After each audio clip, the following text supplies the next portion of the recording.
Hey y'all, it's Indigo here, coming at you with round 3. This is season 3, week 3 of Grand Arena Championships. I'm a little delayed because of the Thanksgiving holiday. Was busy all day yesterday.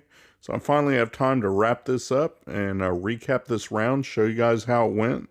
You can see there from the board, my opponent had already gone before I could log in to do, my thing and see what's going on. He left me a little bit of room.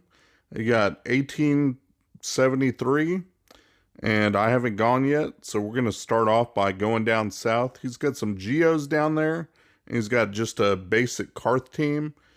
And for the basic Karth team, I like those. I hate when there's L3 in there, makes it much tougher. But for just the basic one, when they have Juhani or some random fifth, you can just go ahead and use FO. I'm sure you guys have seen this in some of my other videos. Nothing really fancy about this, just straight up FO versus Karth. I like to, keep doing the turn meter with Xylo. You don't have to worry about, like, when L3 is there, causing her to do her thing and take away all the debuffs and whatnot. So it's really easy. The only thing you really have to worry about is Juhani sometimes will taunt and kind of steal your focus away from whoever you're working on. But you can see there my Executioner ramps up pretty fast. I like to go after Mission first. If I can get her out of the way, because she'll assist a lot and she does pretty heavy damage, and then her going under stealth is annoying. So try and take her out first. Then I just work on who I can get to. You can see Juhani's over there taunting, so I'm kind of stuck on her. Thinking about whether I should use my stun, chose not to. Trying to see just, who I can take out. Go after Juhani. Now I don't have to worry about her. Start working on Canderous. And eventually I'm going to take him out. Now I just got Karth and Zalbar left to do. And at this point, if you haven't done this already, start thinking about how you can regain some hit points. Try to top up that health and protection back. Make sure everybody's back up to full so you can get the full 60 points. I want to try and get points just where I can on certain matches, because as long as I win in one and do so pretty efficiently, I shouldn't have anything to worry about. But I always worry about ships. I never know what my opponent's going to put down, and if it's going to take me 2 or 3 tries. So I got to be good on my ground game, get all those points that I can, so that way I've got that extra wiggle room there if I need it. So here I am just working on a Zalbar now. Nothing too special there. I've got everybody topped up, I think. And I just keep going after Zalbar. Try not to do, real heavy damage to him. Try not to kill him. Just so I can get around to Stormtrooper's taunt right there. And just to give everybody the last few buffs that might heal them up or top off some protection that I didn't see that they needed. So did all that. Dragged the battle out a little bit. Got a full 60 banners. So I'm pleased with that. Jump right into Geos, because this is one where you will lose some points, and it's kind of frustrating. My opponent had all decent relics, all of them gear 13 with some relics, except he only had the one Zeta on Alpha. And if you're going to put all that work into your Geos, you might as well drop the Zeta too, because it seems like a waste. They don't hit nearly as hard, and they do a lot of assists and a lot of basics. I mean, it just seems like you're missing out on more damage that way. And so you don't have to worry about them one-shotting everything, or at least I don't. You can see it's going pretty well. So far, everybody's alive, and they're going after Sith Trooper mainly, which is good. You don't want them to be taking out your main 3 of the trio. Already I've got Annihilate up, so I can take out whoever I want. And in that time, I was able to get rid of Spy. Luckily, he wasn't under stealth. He's the one that will sit there and one-shot everybody just one by one. So you don't want to give him that chance. He's a higher priority to take out than Alpha. Only reason you'd want to take out Alpha fast is if you know you're going to lose. then it makes cleanup a breeze. But I didn't have that problem here. You can see everybody's still alive. Can't recoup many banners, but I got 58, which that's pretty good considering I've been on the other end of the spectrum on that. Back there in the back, he's got some Shock T clones, and he's got a Padme squad there. And I kind of figured that because it seemed like he wanted to draw out your Traya, but you would think you would put something better than a Karth team guard in that. But he didn't, so I was able to only use my Traya to get through, and now I've got a lot of good teams left that I can budget amongst the 5 that I have to kill. So let's get right into it. For his Padme, I'll go ahead and just take in my full Sith Empire squad with my Darkside Bastila and Malik. I don't want to take any chances and make sure that I beat this squad in one, and I do so efficiently, as efficiently as you can for Sith Empire. It's not going to be perfect. Ideally, you want to use Traya against Padme. She works really well, but Darth Revan definitely works. You just got to watch out for Anakin getting super charged up.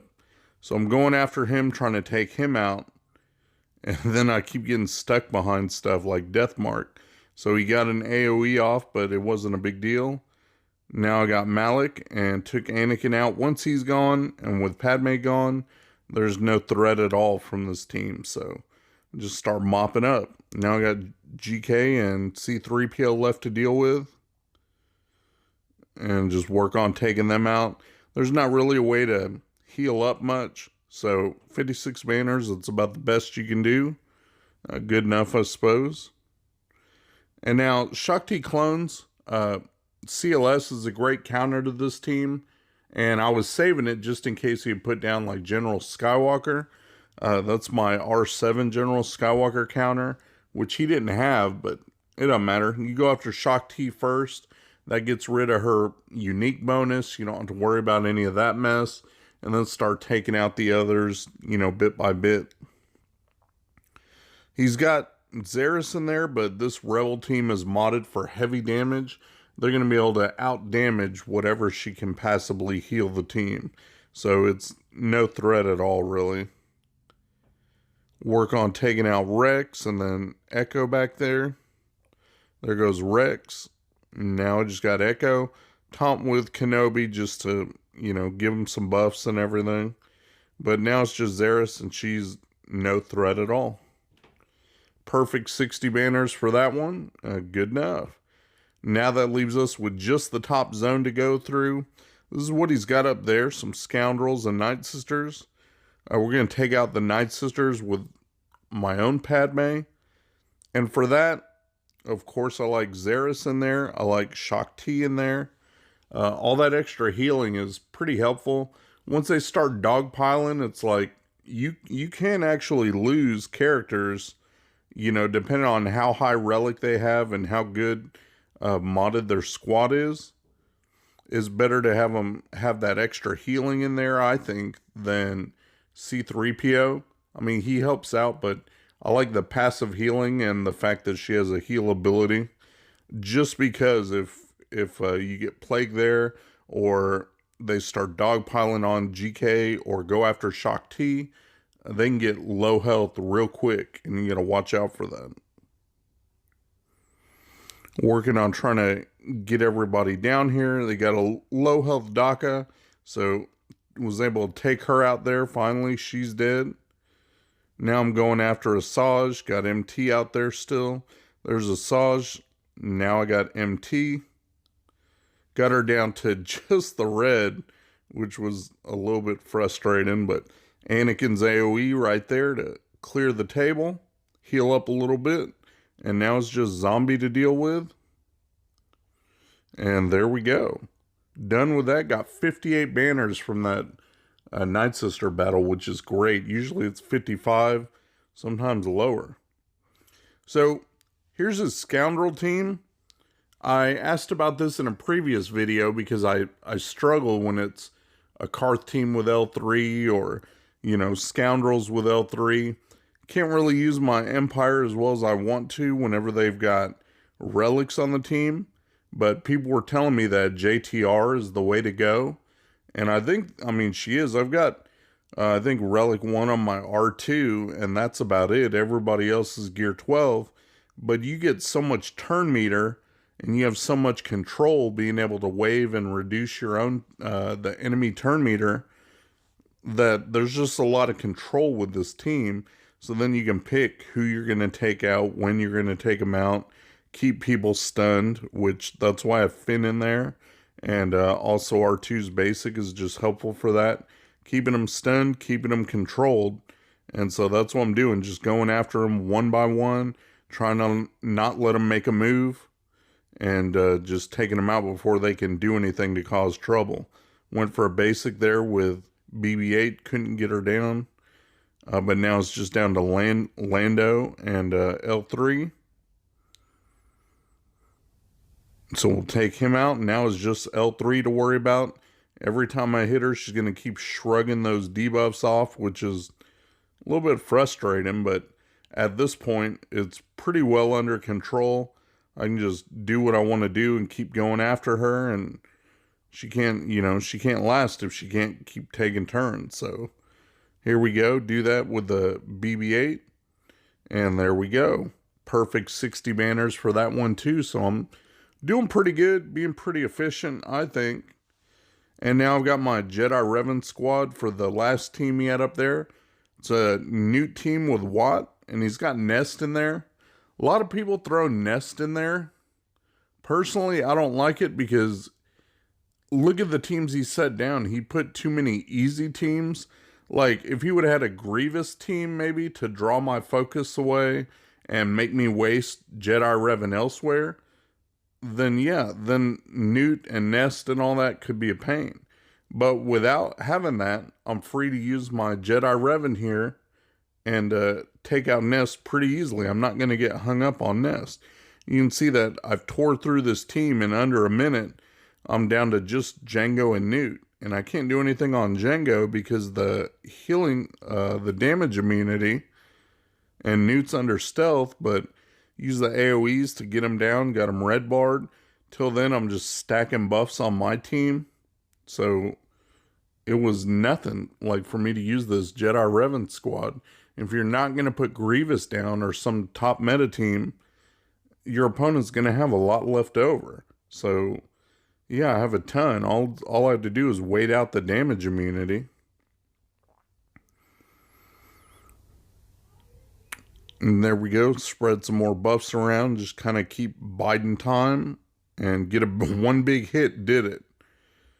And now he's going for his second death. And there it is. Another 60 banners. So it can be a good team, but not when you lay out the board the way you did, like he did. I was able to use my best teams. And he left me a Falcon fleet, which I can clear those. I do it in arena sometimes, although now they're mostly negotiators. But I think these Falcon fleets take off more banners than enemy negotiator fleets do. So I'm not going to show the whole battle, but you can see I used my negotiator and got 58 banners for that. So got it down in one. I didn't have to worry about going multiple battles. And that's it. I cleared the board. It was a pretty quick ass whooping, and I got 1923 to his 1873. So a 50-point gap there. Was fun. I enjoyed it. So it wasn't the finals. I lost one, my round 2 match, I think. So I'm on track though to hit Kyber, and we'll see how that shakes out, you know, in the next week. We'll catch you guys then. Shout out to my buddy Mikayas. He runs a modding service. He'll go through, make sure you got the right squad compositions and the right mods on the right characters. Give your account a real nice tune-up. I'll put the link to his Discord in my description. Go ahead and check him out. Tell him Indigo sent you. Thanks for watching my video, guys. If you enjoyed the video, please give me a thumbs up, subscribe, share your comments down below, and hopefully you'll check out my other videos on my channel. Peace.